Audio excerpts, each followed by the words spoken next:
The Blacksmith Knights, a short history of the Knights of the Crucible. If the blacksmith fails, the armor fails. If the armor fails, the soldier falls. Olrun Siniold, first guildmaster of the Knights of the Crucible. The Knights of the Crucible have one of the most fascinating and rich histories in all of Eora. Currently holding a position as an incredibly influential group in the Dyrwood, they come from humble beginnings. There may not be a single person in all the Dyrwood who knows exactly how much they owe to the Knights. The group has existed for years, long before they even came to be known as Knights.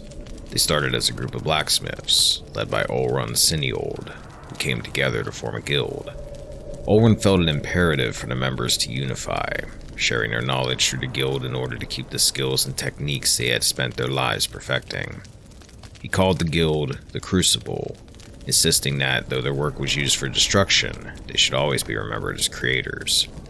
They would be known as the vessel that withstands the fire, to deliver new form into the world, forged in the fire and all the stronger for the tribulation. Olrun, being a veteran of many battles, knew the importance of impeccably made armor and weaponry. He also espoused the necessity for members of the guild to be trained in martial combat. The only true way to make a proper suit of armor is to be the one who must wear it.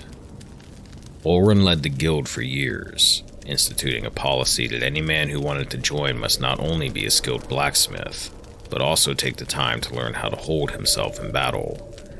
He added a training ground to their guild hall, and there was scarcely a minute of daylight that didn't see members out on the field, honing their fighting technique. Because of this, the guild earned the nickname Knights of the Crucible. They became a de facto militia for the Dyrwood, an honorable group that many turned to for help. They were known to be fair, ethical, and quick to respond. The Knights chose Abaddon as their patron, dedicating their works to his name. To honor him, they incorporated his symbol into their own and wore it on their arms. Many of the Knights took this honor further. Regardless of what material a suit of armor was made from, something on the right arm was made with iron, celebrating Abaddon's moniker, the Iron Arm. Both of these traditions are followed by some of the Knights to this day. The Knights' smithing skill led them to be known throughout the land as the premier artisans of their craft, leading people to call any item of exquisite quality of the Crucible. Their training and dedication truly came into play during the War of Defiance, locally known as Hadrat's Rebellion. Olrun, knowing the importance of winning this war, sent out a call. All able-bodied knights were to join the militia. They quickly proved invaluable to the cause and helped turn the tide of the rebellion.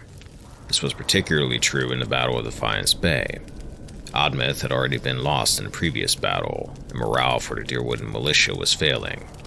With the help of Glanfath and astrologers, the Knights were able to rout the Imperial forces and secure victory for Dyrwood.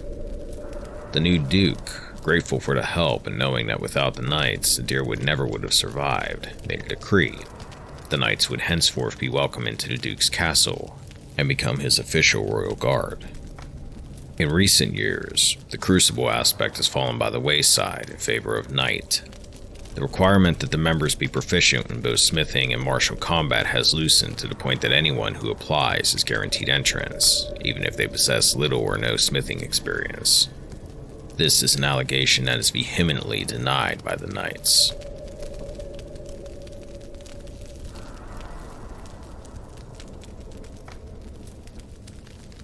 Development of a Crucible Knight, Part 1, Lower Ranks. In recent years, the Knights of the Crucible has evolved as a group, no longer concentrating solely on blacksmithing or combat training. They've adjusted their focus to help initiates develop their souls as well as their bodies. From initiation, there is a well-defined path to the top of the order. Squire. When a candidate shows sufficient prowess in blacksmithing, or recently at least the drive and potential, he is accepted into the order as a squire. Once he is part of the order, training begins immediately. Lessons are divided into two main sections: body, commanded by the Lord Marshal, and soul, overseen by the Grand Crucilar. At this point in their progression, the only uniform the squire is allowed is a simple cloth uniform displaying the knight's colors. Novitiate. After sufficient training, each squire is given a 3-part test. He must repair a broken piece of armor, he must recite the Canticles of Abaddon from memory, and he must be able to land a blow on a novitiate in combat. If he succeeds at all 3 of these tasks, he is promoted to the position of novitiate. At this point, he is given his first official piece of Crucible armor, a brigadine. His training now doubles, as only the most valiant of candidates makes it through to the next level. Justiciar and Templus. When a novitiate shows he is ready, decided by his teachers and trainers, he must make a decision. His training and advancement from this point on will focus on one of 2 disciplines, body or soul. Novitiates that choose body continue military training as a justiciar under the Lord Marshal. Novitiates that choose soul are given clerical training as a Templus under the Grand Crucilar. Justiciar or Templus, the newly appointed, is taken through the ritual of the arm. He is given his plate armor and a symbol of Abaddon. He is then taken to the smith's forge, named after Abaddon, and is tasked with forging a small nail out of iron. He affixes this nail to his armor under Abaddon's symbol, and will wear it there for the rest of his life as a Knight of the Crucible. At this point, the Knight's training is fixed. If he chose body, that is the path he is on until the end of his days. If he chose soul, there is no deviating from the course. That is why the choice is only presented after he has been through many months of training.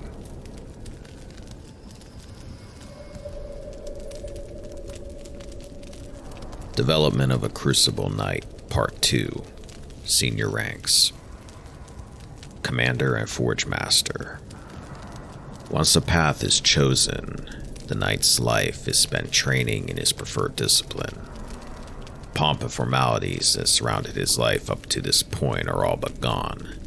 The training is far more rigorous. There is less ceremony to mark his progress. For most knights, Commander, Body, or Forge Master, Soul, are further than they will ever advance. The training of a knight at this level, while almost exclusively in the discipline he has chosen, is still rounded out with instruction from the other. A knight is not truly a knight if he does not have a full breadth of knowledge. When he passes from Justiciar to Commander, the knight is given a blue cape to wear with his plate armor. When a Templus rises to the position of Forge Master, he is presented with a white cloak. Marshal and Crucilar. After time spent training, an elite knight that shows true leadership potential and promise is elevated to the next level. A Knight of the Body becomes a Marshal, and a Knight of the Soul becomes a Crucilar. At this point, he is in command of a small group of knights, Commander, Forge Master, and below. He is responsible for the recruitment, initiation, and advancement of new squires. Many knights do not want to advance to this level and beyond because the role becomes less hands-on and more advisory. Marshals are known by their purple capes, while Crucilars are distinguished by a gold cloak. Lord Justiciar and Grand Templus. A Marshal or Crucilar that shows true and effective command over the knights in his keeping may be offered the position of Lord Justiciar of the Body, or Grand Templus of the Soul. Truly a command position, a knight that accepts one of these roles will be removed from the front lines. Because of this, it is only the most dedicated leaders that take either of these positions. Lord Marshal and Grand Crucilar.